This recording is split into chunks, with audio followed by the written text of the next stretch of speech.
Сәлем достар, бүгін біз сіздермен осындай өте дәмді әрі жұмсақ болып шығатын шоколадный пирог жасайтын боламыз.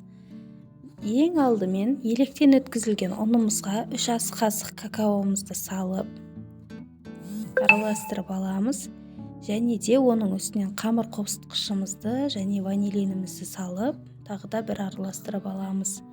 Енді құрғақ заттарымыз дайын болғаннан кейін сұйықтық массамызды дайындайтын боламыз. Жұмыртқамызды және қантымызды салып араластырып аламыз. Достар, мен описание бөліміне рецепті толығымен жазып қойдым, сол жерден көре аласыздар. Енді үстіне кішкене сұйық майымызды және бір шай кесе суымызды, жылы суымызды құйып аламыз. Және қанты ерігенше, толықтай ерігенше араластырып аламыз.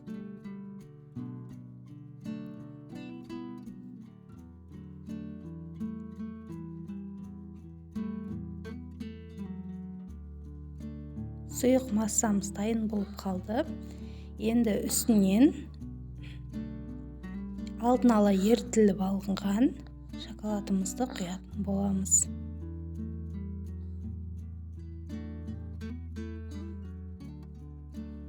Енді үстінен жаңағы ұнымызды бөліп салып отырып араластырып аламыз. Егер сіздерде массаңыз сұйық болып қалса, ұн қоссаңыздар болады. Егер қою болып қалған жағдайда жылы су құйсаңыздар болады.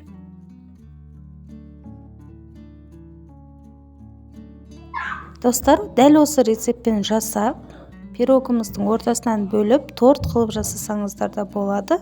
Өте дәмді болып шығады.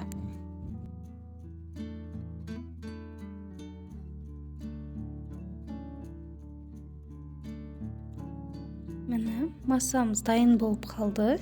Қоюлығы және сұйықтығы дәл осылай болуы қажет. Енді осы массамызды қалыбымызға құйып, 150 градуста 35-40 минуттай уақытта пісіріп аламыз. Пирогтың піскенін ортасына ағаш жаңағы таяқшаны тығу арқылы тексеріп көрсеңіздер болады.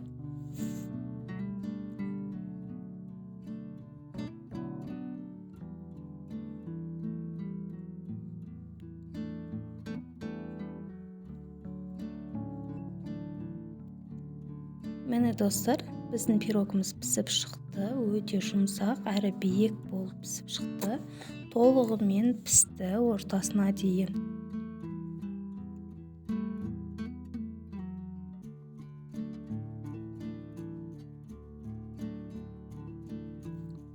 Енді пирогымыздың үстінен алдын ала ерітілген шоколадымызды құйып шығамыз. Достар, шоколадты еріткен кезде сары май қосып ерітуді ұмытып кетпеңіздер, әйтпесе шоколадтарыңыз қатып қалатын болады. Толығымен құйып болғаннан кейін 1 сағаттай тоңазытқышқа салып, содан кейін кесіп жесеңіздер болады. Өте дәмді болып шығады. Шаймен балаларға бергенде, немесе қонақ келгенде де жасасаңыздар болады. Достар, видео ұнаса, каналыма тіркеліп, лайк басып, комментарий жазуды ұмытпаңыздар. Сіздерге бір сәттік жұмыс алмаған үлкен шабыт сыйлайтын болады.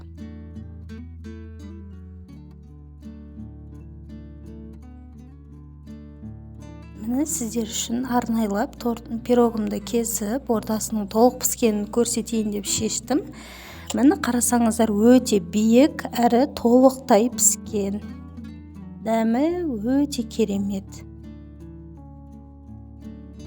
Міндетті түрде жасап көріңіздер. Егер де жасап көрсеңіздер, комментарийға қалдырыңыздар. Сіздерге бұл рецепт ұнады деп ойлаймын. Келесі видеоларда жолыққанша қош аман болыңыздар.